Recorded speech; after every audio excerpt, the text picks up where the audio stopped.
O tema do Bitar Podcast de hoje é uma das ferramentas mais poderosas para construir relações saudáveis e resolver conflitos: a comunicação não violenta. E olha que esse problema pode ser uma oportunidade para muita gente, porque 64% das empresas brasileiras apontaram ter alguma falha na comunicação. Para isso, nós convidamos duas especialistas. Começo te apresentando a Juliana Bride Gobi. Ela é mineira, esposa do Léo, mãe do Lucas e da Luísa e adora aprender sobre as dinâmicas das relações humanas nos diversos ambientes, organizacionais, escolares e familiares. Trabalha há mais de 20 anos como consultora em gestão de pessoas e treinamentos em liderança, inteligência emocional, comunicação não violenta e atenção plena. Ela é formada em administração, tem MBA em gestão de pessoas pela FGV, tem certificação em coaching pela IBC e também é analista comportamental pela Solides. Atualmente ainda é graduanda de psicologia, então tem mais uma coisa nesse currículo. Estudante também, Juliana? Estudante também, né? A comunicação não violenta me chamou para mergulhar nesse mundo da psicologia, né? No mundo das relações humanas, da saúde mental, da saúde psicológica e emocional. Você está mergulhando num oceano difícil, mas muito necessário, né? Muito necessário. Seja muito bem-vindo, então. Vamos nadar junto nesse Bitar Podcast, Agradeço pode ser? o convite, vamos sim. Junto com a gente também, a Lilian Santos Cardoso da Costa. Ela é graduada em Direito pela Universidade Federal de Uberlândia, pós-graduada em Direito Processual Civil e em Mediação, Gestão e Resolução de Conflitos. Tem formação em Comunicação Não Violenta pela Sinergia Comunicativa em São Paulo. Também é graduanda em Pedagogia. Atualmente, ela é mediadora privada, conciliadora e facilitadora da Justiça Voluntária na Justiça Federal de Uberlândia. É facilitadora também da Comunicação Não Violenta e analista social no Centro de Acompanhamento de Alternativas Penais, e ela aplica a comunicação não violenta na mediação de conflitos. Também é estudante, então. Estudante, porque a pedagogia veio para complementar alguns trabalhos que eu faço de comunicação não violenta e justiça restaurativa na educação. Então, como eu faço muitas intervenções em escola, eu precisava atuar um pouquinho para entender quais são os requisitos para professor e tudo. Então, a comunicação não violenta e a pedagogia estão complementando o meu trabalho lá. Eu estou muito curioso para saber mais sobre essa função de mediador e um pouquinho dessa trajetória, mas vamos já matar a curiosidade de muita gente que está acompanhando o Bitar Podcast de hoje. O tema é comunicação não violenta, como se comunicar com empatia. Comunicação violenta vira um termo só, né? São 3 palavrinhas, mas um termo só. Lilian, começa te perguntando, como que você definiria? O que é a comunicação violenta? Perdão, não violenta. Não violenta. Esse termo ele é muito curioso, né? E as pessoas ficam intrigadas, né? O que seria essa não violência? E eu acho que a melhor forma de definir é eu não cometer uma violência contra você, mas também não cometer uma violência contra mim. Às vezes nas relações a gente agride ou a gente cede demais. A gente não coloca limites, a gente não se posiciona. Então a comunicação não violenta ela tem esse objetivo de colocar na mesa as necessidades de todos, né, as suas e as minhas e as dos outros, para a gente tentar encontrar caminhos para que a gente possa cuidar das necessidades de todo mundo. Então não é só as minhas, não são só as suas, né, são as nossas necessidades. E desenvolver essas habilidades, elas são aplicadas tanto em casa, quanto no trabalho, quanto na escola, é isso? Eu digo que onde tem ser humano tem comunicação. Então, independente do ambiente, se é escolar, se é familiar, se é empresarial, se é no jurídico, né, a comunicação está presente, as relações estão presentes. E a comunicação não violenta, ela vem no sentido de cuidar das nossas relações, né, para que a gente possa não fugir dos conflitos, mas que a gente possa resolver eles de uma forma mais pacífica, mais inteira, sem agressões ou sem ofensas, ou sem, enfim, violências aí, eu tô falando de todo tipo, né? A física, a verbal. Ô, Lilian, a comunicação não violenta ela envolve técnicas também. Eu estava aprendendo um termo aqui antes do início dessa gravação, que é o tal do check-in. Então vamos começar fazendo o nosso check-in. Como é que funciona isso? É uma das técnicas da comunicação não violenta? Na verdade, é uma técnica da comunicação não violenta, o check-in, porque como a gente fala de sentimentos, a gente checa com a pessoa como que ela chega naquele momento. Porque depois que a gente faz alguma intervenção, a gente faz o check-out para saber como ela está saindo. Então, porque o sentimento, muitas vezes a gente não tem clareza do que a gente sente, né? A gente até usa algumas folhinhas com uma listinha de sentimentos, porque quando eu pergunto para você, tudo bem? Eu já estou até respondendo. Então, eu quero saber como você está.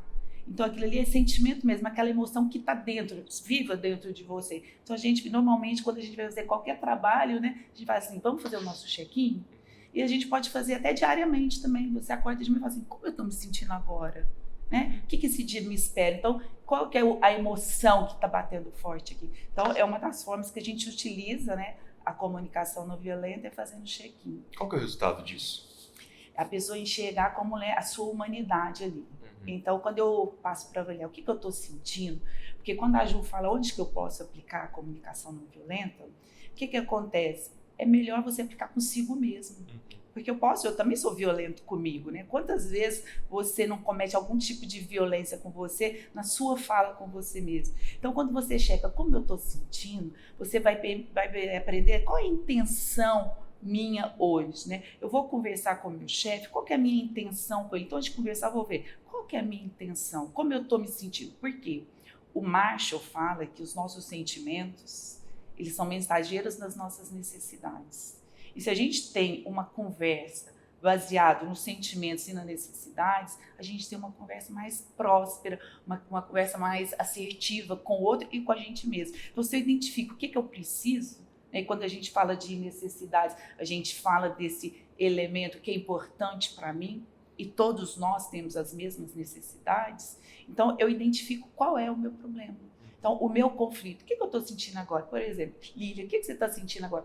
Eu estou um pouco ansiosa, porque eu estou num lugar diferente, não conheço ainda como que funciona, né? Para mim é muito importante eu ter segurança. Então, a minha necessidade de segurança, de parceria, nesse momento, que são as minhas necessidades, elas precisam ser atendidas. Mas quando eu chego aqui, eu vejo que é um ambiente amistoso, que são pessoas que estão com o mesmo propósito da gente, aí eu fico mais tranquila. Então, eu estou atendendo as minhas necessidades. Mas como que eu sei isso? Eu estou vendo, eu estou me fiscalizando aqui dentro. E outra coisa, eu tenho que falar para os outros também como eu estou me sentindo. Porque às vezes eu estou nervosa, deixo um copo cair, porque meu nervosismo. Aí você não vai entender. Então eu falo assim, olha, hoje eu estou nervosa, hoje eu estou ansiosa. Aí você começa a se conectar comigo. Isso evita alguns conflitos, porque a pessoa nem sempre vai entender esse sentimento, dali vai já surgir um sentimento na outra pessoa, isso acaba causando conflitos, então. Sim, os conflitos, na verdade, eles surgem quando... porque às vezes a gente tem o mesmo sentimento, a mesma necessidade, mas para a gente atender essa necessidade, né, que pulsa na gente, o que acontece? A gente vai usar estratégias. Que é a maneira como a gente cuida das nossas necessidades. E o conflito, ele surge quando nós vamos escolher as nossas estratégias. Então, as estratégias, elas são determinantes. Como eu vou cuidar dessa minha necessidade? A gente tem maneiras diferentes de cuidar dessas necessidades. Mas se eu preciso que você atenda a sua necessidade, eu a minha, a gente tem que chegar num consenso para a gente atender da melhor forma possível.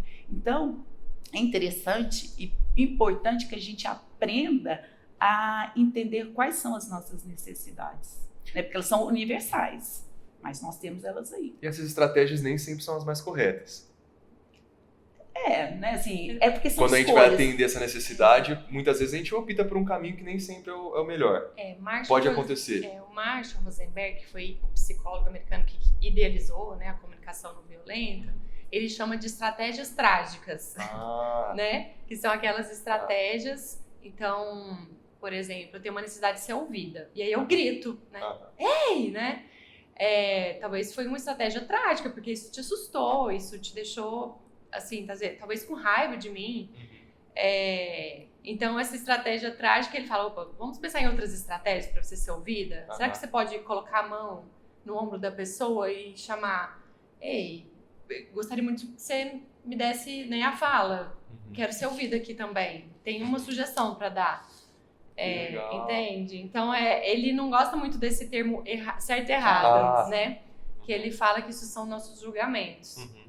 Então, ao invés de a gente julgar, você tá errado, eu vou trazer para a fala como eu me sinto quando você faz o que faz. Eu me sinto incomodada, porque a minha necessidade de cuidado não está sendo cuidada aqui, não está sendo respeitada, né? Aí é o momento de pensar numa rota diferente. Então,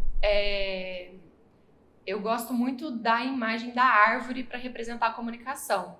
O que sustenta a árvore são as raízes. Então, o que sustenta a comunicação, uma comunicação inteira, né, é a nossa autoconexão, que é o que a Lilian estava falando. É a gente se auto-perceber, estar consciente do que está acontecendo com a gente. Mas, culturalmente, a gente não é educado a perceber nossas emoções. Pelo contrário, a gente é educado a reprimir, esconder, deixar pra lá. Então, se você tá triste, você ouve, sorria. Ou se você tá nervoso, baixa a bola. Homem não chora. Homem não chora. Engole o choro. Se a mulher, ela fica mais irritada, ela tá louca, né? Então, tem esses olhares culturais, assim, com a expressão da emoção. E a gente tende a reprimir, né? A vergonha, então, a culpa, o medo, né? O medo para os homens, né? Medo não pode, os homens não podem sentir medo. E aí Marshall, muito sabiamente, ele nos ajuda a nomear o que a gente está sentindo. Então ele dá uma lista de sentimentos. E a neurociência, né? O Instituto Bitar gosta muito de neurociência, que eu sei. Ela já estuda que quando a gente nomeia o que a gente está sentindo, o nosso cérebro se acalma. Então, por isso que dar nome aos sentimentos ajuda a gente a... Né? Sabe aquela panela de pressão? Que a gente abre a válvulazinha. E como fazer isso? Então, primeiro, parece meio clichê, mas uma respiração. E a gente prestar atenção no que a gente está sentindo. Normalmente é o quê? Coração. Como é que está seu coração? Está acelerado? Como é que está a sua respiração? Você sente tensão no ombro, no peito, na garganta? Às vezes a cabeça se sente latejando. Então são essas sensações físicas que nos mostram o caminho dos nossos sentimentos. Então o primeiro eu posso nomear, nossa, tô com um aperto aqui, tô tão angustiada, minha garganta tá fechando. Então eu posso nomear isso como, nossa, eu sinto angústia, eu tô apreensiva, eu tô com medo, tô ansiosa, né? Para conseguir nomear o que a gente está sentindo. E trazer isso para a conversa, que é isso que a Lilian estava falando. Se eu te conto como eu me sinto, eu me vulnerabilizo. E a gente se conecta como ser humano, porque você também sabe como é se sentir angustiado, ansioso, apreensivo, né? A gente comunga, a gente compartilha dessa experiência, né? De sentimentos e sensações. Eu sempre gosto de falar que a comunicação não violenta ela é muito mais que uma ferramenta, né? A gente nem usa muito esse termo como ferramenta, mas ela é uma linguagem para a vida, que é o que o livro fala. E quando você está aprendendo uma linguagem, uma língua, você precisa de vocabulário, né? O Marshall gosta de usar muito que vamos alfabetizar as pessoas nos sentimentos e nas necessidades.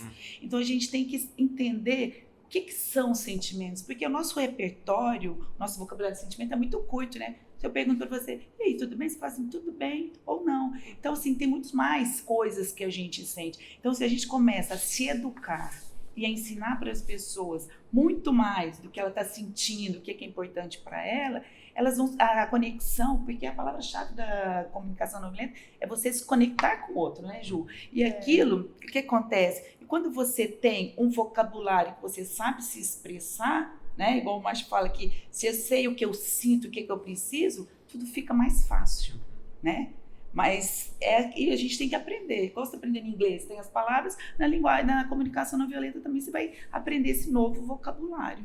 É importante. Reconhecer também, né? Acho que é importante. Quando a gente olha ali para o que diz o Instituto da Comunicação Não Violenta aqui no Brasil, ele define uma prática ali que tem como objetivo gerar mais compreensão e colaboração nas relações pessoais, profissionais, até com a gente mesmo. Para isso, a comunicação não violenta ela propõe 4 focos de atenção para orientar a nossa comunicação. Atenção aí, vamos junto comigo. Observação, sentimentos, necessidades e pedidos. Dá para dizer que esses são os componentes principais de uma comunicação não violenta? Isso. Então, eu gosto muito da analogia assim. Imagina que você tem uma lanterna, né? Que é a sua atenção.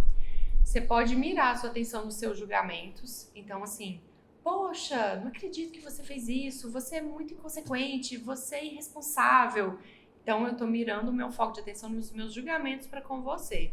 Ou eu posso pegar essa lanterninha e mirar nos 4 elementos que você citou. O que seria isso? Observação. O que você fez? O que exatamente, especificamente você disse ou fez? Você não enviou o relatório na data que a gente combinou. Essa é a observação, é o fato, livre do meu julgamento. Como eu me sinto diante disso que você fez? Nossa, eu me sinto surpresa, perplexa, né? Frustrada, decepcionada. Qual necessidade minha não foi atendida diante desse fato? Nossa, minha necessidade de comprometimento, porque eu me comprometi a entregar numa data, também lá na reunião que eu ia fazer. Minha necessidade de parceria, minha necessidade de colaboração, de confiança. E diante, né, de eu reconhecer esse contexto dessa forma, qual pedido eu gostaria de fazer para você? E quando eu trago esse exemplo, me vem também uma necessidade de entendimento. Quero entender por que você não entregou na data que a gente combinou. Qual é o pedido que eu quero te fazer? Será que eu quero te pedir para me entregar o relatório? Ou será que eu quero te pedir para você me explicar o que aconteceu? Porque eu também quero entender. Então, às vezes a gente não tem clareza do pedido que a gente quer fazer. E a gente só quer, né? Só quer colocar para fora toda a nossa insatisfação, né, com o outro. Mesmo que a gente se arrependa, mas a gente faz. Isso. E aí a gente perde assertividade. A gente perde conexão. E gera um problema muito maior. E gera aí, você do lado de lá, perde a vontade de colaborar comigo também. O pedido, eu sempre falo do direito, né? O direito, quando a gente ensina para os alunos a fazer um pedido para o juiz, o pedido é a coisa mais importante. Quando o juiz julga, ele julga o seu pedido, né? E eu faço uma analogia com a comunicação não violenta. Porque quando a gente faz um pedido, né, a lei fala que o pedido deve ser certo e determinado. Porque o juiz vai te dar aquilo que você quer. E na comunicação não violenta eu trago muito isso, né? O pedido específico, determinado, certo. Porque às vezes os outros componentes eu faço certinho. Faço observação, eu declaro quais são os meus sentimentos, quais são as minhas necessidades, mas na hora de fazer o pedido, tudo aquilo que eu fiz anteriormente, ele se perde, porque eu faço um pedido que não vai atender a minha necessidade. Então, sempre especifique mais, traga realmente os seus sentimentos, necessidades, e na hora que você for fazer o pedido, aquele pedido que vai atender a sua necessidade, não um pedido genérico, porque igual a Ju falou, aí a pessoa não se conecta com você, ela não vai querer atender suas necessidades de cooperação, de colaboração. Então é importantíssimo o pedido na vida. Então, nesse caso, né, se eu disser para você assim, poxa, colabora aí, né? Não é um pedido específico. Um pedido específico seria, você estaria disposto a bater um papo comigo daqui 15 minutos para me explicar o que aconteceu? Ou então poderia ser... você poderia me entregar a sua parte, então, do relatório até as 15 horas hoje? Então, eu trago, né, uma ação muito específica, um horário que eu gostaria que acontecesse, um dia, né? E é uma ação que vai atender o que eu preciso. Vocês deram um exemplo prático muito legal de como aplicar a comunicação não violenta na prática, utilizando, por exemplo, essa questão do relatório no ambiente de trabalho. Mas quando a gente precisa ficar atento, quais são os sinais que a comunicação não está sendo saudável? Tem algo mais que é mais comum assim nessas relações que pode se tornar um alerta? Olha, eu acredito que quando ele dá um ataque ao outro, sabe? Quando ele se culpa o outro por aquilo que ele está sentindo e aquilo que ele não tem. Então aí você vê, quando eu falo assim para você, olha, João, você me magoou. Como assim eu magoei a Lília? Não, eu que fiquei magoada, então eu tenho que ser responsável por aquilo que eu sinto. Mas na maioria das vezes a gente responsabiliza o outro por aquilo que está acontecendo comigo. Então nesse momento, aí você percebe que a comunicação ela está sendo violenta. Outra questão também da comunicação o pedido a gente faz, não é para você fazer tudo o que eu quero, né? Esse é o objetivo da comunicação. É para a gente ter uma estratégia comum. E o que acontece? Às vezes, quando a pessoa fala não para mim, né? Ou às vezes o conflito ele vai começar quando o não existe. Né? Você está preparado para ouvir um não? Você está preparado para falar um não?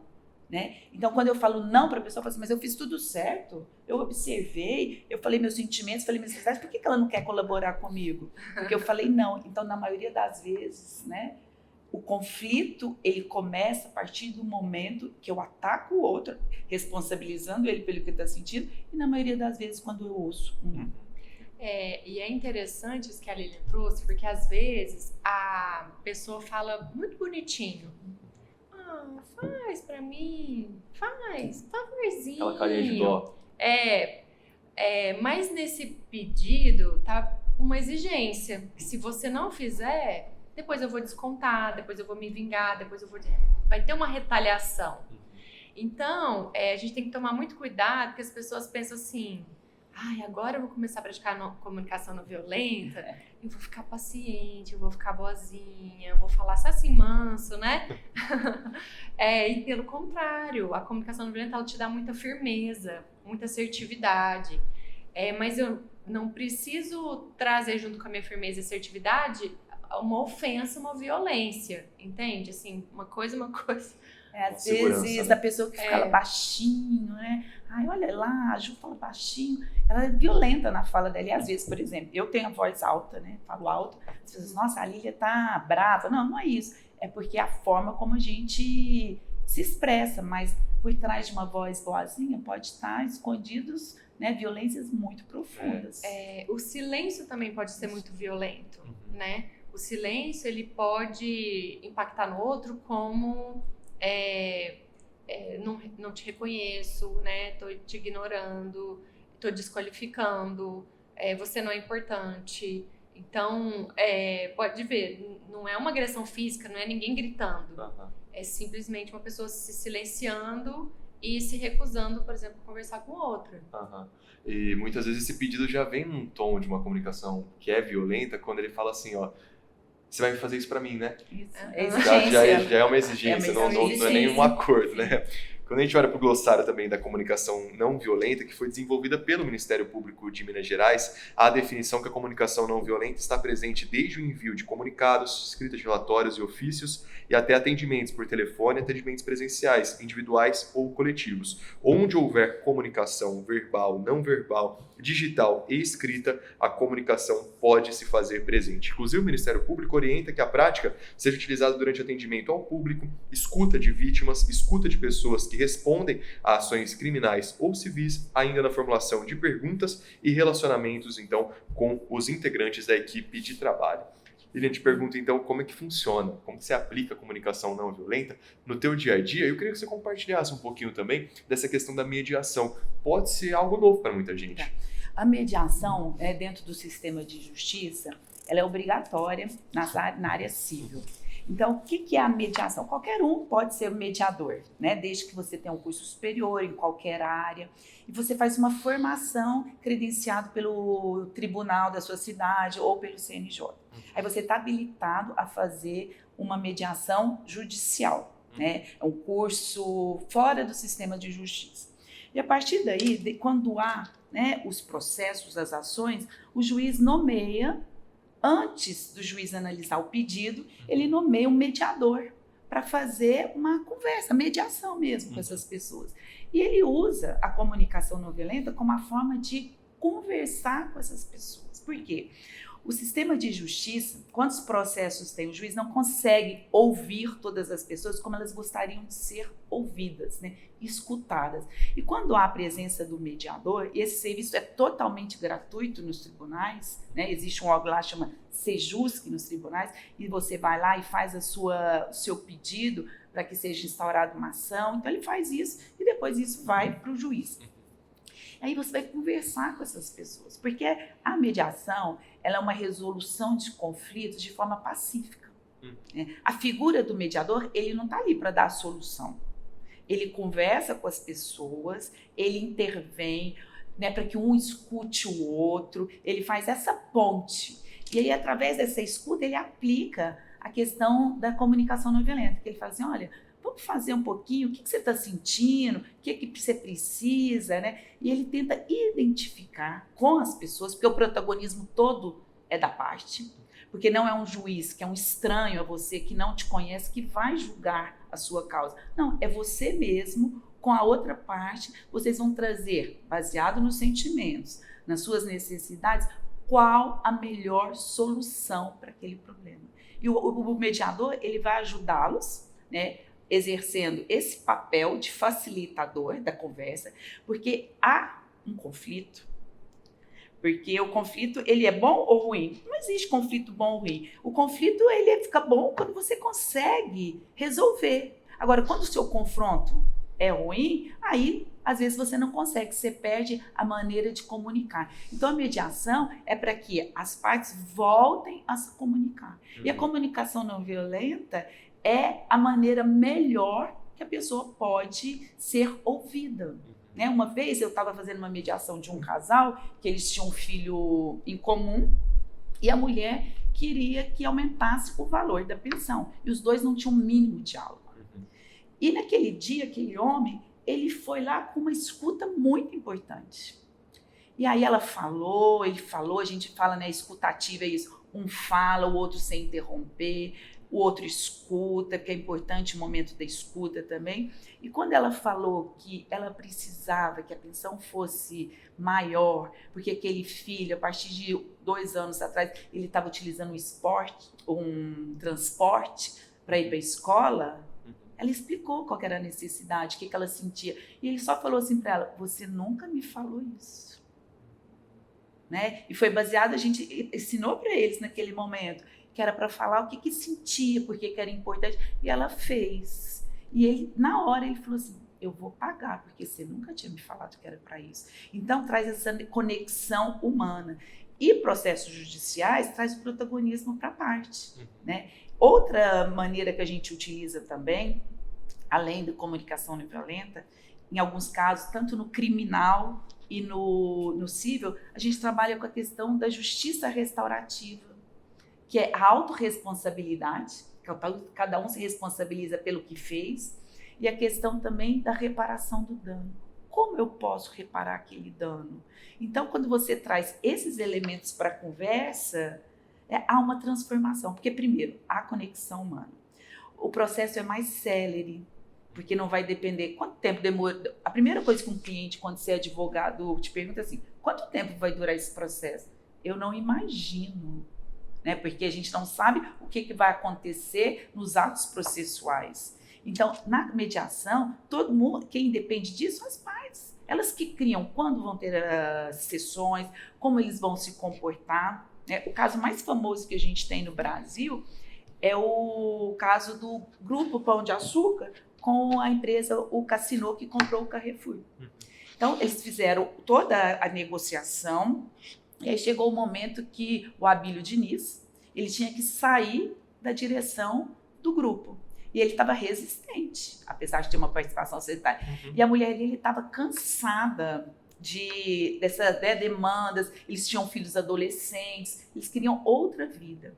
E aí ela teve a ideia de convidar um mediador, que ele chama William Ury, que é um dos fundadores da Escola de Mediação de Harvard, para vir ao Brasil, ele é casado com uma brasileira, para vir ao Brasil para fazer essa mediação. Se isso fosse para um processo judicial, 10 anos no mínimo, 10 anos. E aí, quanto tempo ele demorou para fazer a mediação? 4 dias. Por quê? Porque ele foi conversando com o Abílio Diniz para entender qual a sua necessidade. A primeira coisa que ele perguntou para ele, olha, ele falou para ele que em 10 anos ele queria estar assim, que ele queria ter tempo para os filhos, para a esposa. Aí ele falou assim, com tudo isso que vai acontecer, você acha que em 10 anos você vai conseguir isso? Vamos investigar? E aí ele foi fazendo esse trabalho. No 4º dia, ele entendeu que a necessidade dele tinha mudado. Aí eles fecharam o acordo e o processo, não houve processo judicial. Né? Então, aí esse é um caso concreto. Baseado nesse fato, ele até tem um livro, Como Chegar ao Sim Comigo Mesmo.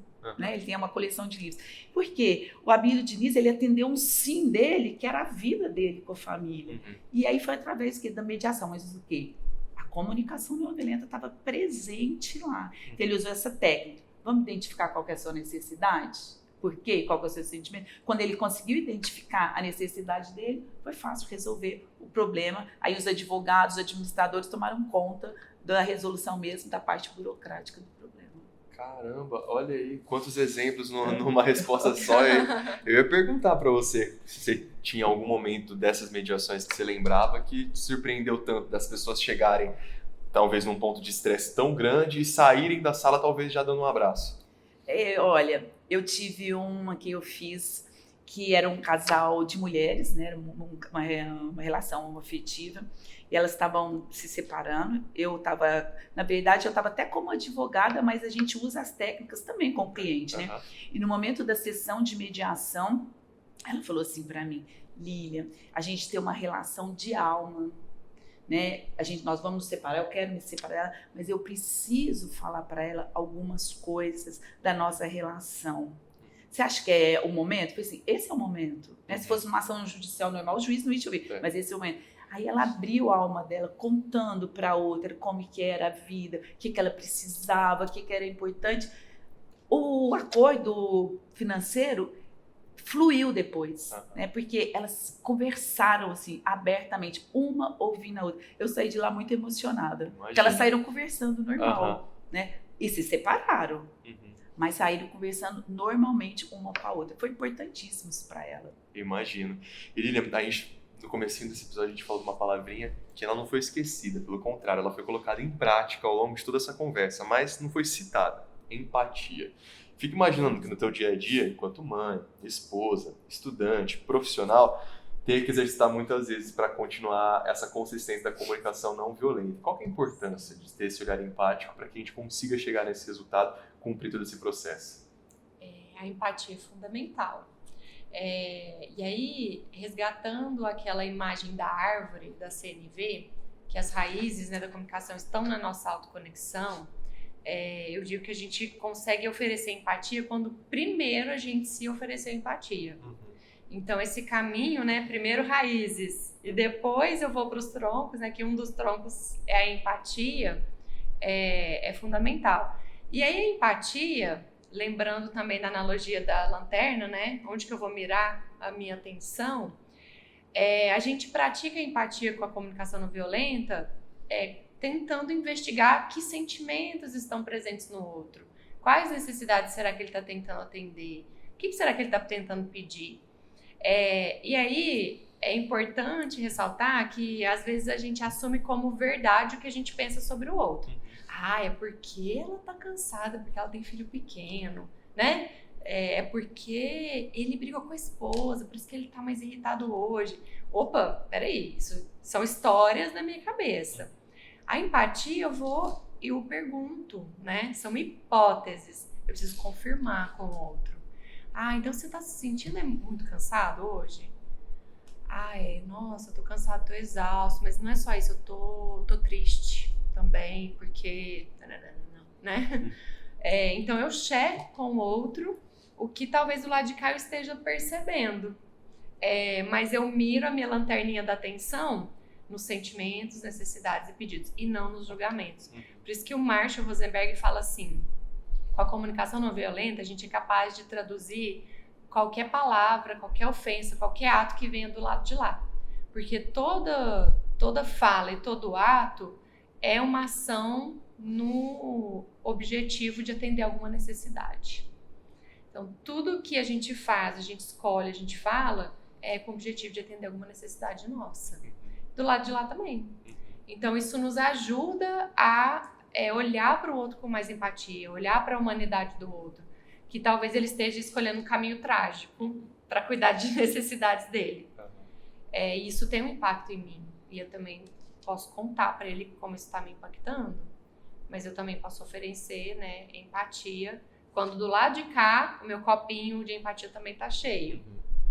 Aí, por isso a importância, né, acho que a comunicação não violenta, ela estimula muito isso, a gente ter pares empáticos. O que seria isso, né? É uma dupla com quem eu pratico a comunicação nos moldes da comunicação não violenta. Então, ela vai me contar alguma coisa que está acontecendo com ela, eu vou oferecer uma escuta, ela vai receber minha empatia. Então, talvez só de receber minha empatia, aquilo já deixe mais aliviado dentro do peito dela, para ele conversar com a outra pessoa com quem ela está tendo conflito. Né? Então, esses pares empáticos, assim, são muito terapêuticos, apesar de não ser terapia, né? Eu tive uma par empática durante mais de um ano, durante a pandemia. Ela morava na Inglaterra. Nós conversávamos todas as quintas, 9 horas da manhã no Brasil, 1 hora da tarde, porque ela tinha filhinha pequena, era o horário que a filhinha dormia. Nós conversamos mais de um ano, né, oferecendo empatia uma para outra. E foi um exercício maravilhoso. Eu imagino que a experiência tenha sido agregadora demais. Muito. Nossa, assim, eu falo que a gente faz palpites empáticos, né? Quando a Ju fala que eu checo com o outro, né? Você tá triste? Não tô triste, eu tô confuso. Então você vai fazendo palpites empáticos, eu gosto de usar. Então eu vou dar um palpite empático aqui, porque você não vai julgar o outro, você não vai trazer uma solução, você apenas vai checar com ele, né? A checagem é muito importante, né, Ju, pro exercício da comunicação. E você trouxe uma coisa importante também na sua fala, quando a gente aprende comunicação não violenta, a gente dá um passinho para trás antes de dar uma solução para o seu problema. Então, João, sabe o que você tem que fazer? Você tem que fazer isso? Não. A gente aprende com a comunicação não violenta a segurar, porque a melhor solução é o outro que vai encontrar para o problema dele. Do lado de cá, o melhor que a gente pode oferecer é empatia para ajudar o outro a encontrar, pelos próprios recursos, a solução para os problemas dele. Então, é importante colocar, né, essa ênfase na empatia, porque às vezes a gente acha que empatia, a gente está escutando um amigo desabafar, e a gente acha que a gente tem que dar uma solução. A gente tem que falar alguma coisa que a gente acha. Tem que falar, eu avisei. Eu avisei. Avisou, ou você conta uma história sua, né? Isso, compete com o sofrendo. Vamos ver quem está sofrendo mais. Então você não está ali para escutar mesmo. Quando eu passei por isso. Isso. Aí fala assim, nossa, mas comigo foi muito pior, né? A pessoa fala assim, mas aí isso não é empatia. Né? Empatia é presença, é escuta. Né? Eu gosto quando o Marshall fala que a comunicação não violenta tem os 4 elementos, mas ela tem 2 pilares importantes que seguram nós, né? Que é a assertividade na conversa e a questão da escuta empática. Eu gosto muito quando alguém faz escuta empática comigo, porque quando a pessoa está checando comigo, eu estou aqui dentro assim, sabe? Como se fosse vai voltando tudo e você pensa assim, como que é isso? É isso mesmo? Você começa a checar os seus próprios sentimentos e suas necessidades. Então, eu adoro essa expressão, palpites simpáticos. Eu queria ter vocês como pares já. Vamos combinar. Foi um café. Eu sei que a Juliana não topou o café, mas a Lilian topou, então hoje já começamos esse café. Eu imagino que essa conversa ela pode se estender muito mais. E eu queria convidar vocês para voltar, para a gente fazer uma parte 2 desse episódio. Pode ser? Claro. Vai ser um prazer recebê-la de novo aqui na mesa do Pitar Podcast. Agora, só antes de eu terminar, vocês falaram do tal do Marshall. Explica pra gente quem que é o Marshall, esqueceu de contar. O Marshall Rosenberg, ele já é falecido, né, em 2015. Ele é um psicólogo americano e ele que foi o sistematizador da comunicação não violenta. Por que que ele trouxe isso, né? Vou contar a história dele rapidinho, né, Ju? Você me ajuda aí se eu esquecer de alguma coisa. No final dos anos 40, o Marshall mudou para Detroit, nos Estados Unidos. E ele foi morar num bairro muito violento, de muitos conflitos raciais. Né? E aí ele foi para uma escola e o sobrenome dele, Rosenberg, é um sobrenome judeu. E ele sofria muito bullying, né, dos colegas, por isso. E ele pensava, meu Deus, mas por que eles fazem isso comigo, né? E aí, quando ele chegava em casa, a avó dele doente, o tio dele todo dia ia cuidar dessa avó. Aí ele pensava, gente, por que tem pessoas tão compassivas, né, com o outro, e pessoas tão violentas por causa do lugar onde eu nasci, de onde eu vim, as pessoas fazem isso comigo. E a partir daí ele foi estudando, né? Cresceu, foi fazer psicologia e lembrava dessa história. E aí ele foi aluno do Carl Rogers, e aí ele começou a estudar sobre empatia, e aí ele sistematizou a comunicação não violenta e foi um dos maiores propagadores da comunicação não violenta, mediadores de conflito. Ele mediou conflitos no mundo inteiro. Ele teve no Brasil em 2010, né? O Rio Grande do Sul é um grande propagador das práticas restaurativas. Né? Nós temos várias práticas restaurativas, que todas elas usam como base a comunicação não violenta. E o Marshall veio e ficou aqui há algum tempo, né, dando curso para o sistema de justiça do Rio Grande do Sul. Que oportunidade, hein? Nossa, perdi. Então, ele ficava muito intrigado, né? Como que essa violência acontecia. E mesmo quando alguém sofria alguma violência, ele percebia que algumas pessoas respondiam com violência e outras não. Então ele atendeu assim pessoas que estavam na prisão também, para assim no sentido de ajudar com a psicologia, né, essas pessoas a saírem, né, dos seus atos violentos. E ao longo dessa trajetória de estudo dele, ele percebeu que a psicologia tradicional não era o suficiente, ele precisava de algo mais. E eu acho que nessa busca dele, né, por caminhos pacíficos, um dos grandes inspiradores deles também foi Gandhi, né, que liderou aí a Revolução Pacífica na Índia, Martin Luther King, enfim. Então, ele se dedicou assim, uma vida realmente a tentar encontrar caminhos de empatia, de não violência, para ajudar as pessoas. Eu acho que vocês plantaram uma sementinha nesse apresentador, viu? Porque apesar de comunicador, eu acho que essas práticas elas podem ajudar muito, já estão ajudando, né? Então por isso que eu queria convidar vocês para voltar. Marina, tá combinado então? Marina vai agendar para a gente saber mais sobre isso, aprofundar ainda mais quais são as técnicas, as estratégias traumáticas que você falou? Trágicas, tá vendo? Já tô confundindo, mas o importante é que eu acho que muita gente vai se sentir interessada por esse tema. Vale muito continuar essa pesquisa e vale também você conferir quais são os outros conteúdos do nosso canal, nas principais plataformas de áudio, nosso Bitar Podcast, sempre trazendo conteúdo que vai agregar aí na sua vida profissional, mas também na pessoal, porque essa dá para aplicar em tudo. Meninas, muito obrigado. Eu agradeço. Espero vocês no nosso café, então, combinado? Combinado. E vocês, até o próximo episódio. Tchau, tchau.